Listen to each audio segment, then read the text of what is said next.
Concerning our survival, 7 signs it's already too late to prepare. For a person preparing for crisis situations, it's important to know when the preparation phase ends and when the survival phase begins. It's a difficult decision and it's not easy to recognize what is the right time of the transition that will determine our chances of survival.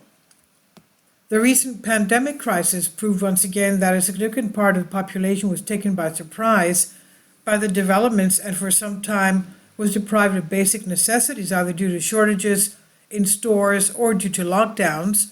It's therefore important to recognize certain special signs that warn us of upcoming developments.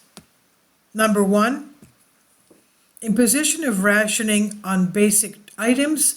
An early sign of market shortages is the imposition of consumer purchasing restrictions.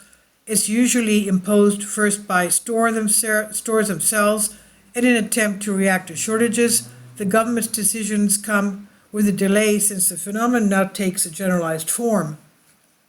Number 2, cash deposits. Funds. Deposits are confiscated.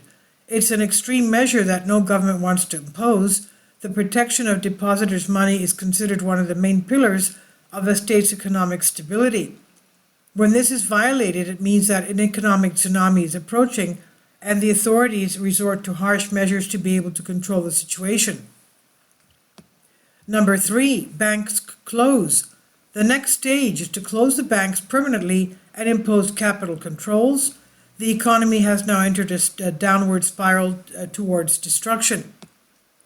Number 4, shops are looted. One of the consequences of economic collapse is groups of desperate citizens breaking into shops and looting in order to survive.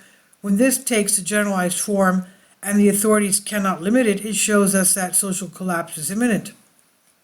Number 5, martial law is imposed. The government, seeing that the situation is getting out of hand, proceeds with harsh measures to limit the phenomena of dissolution.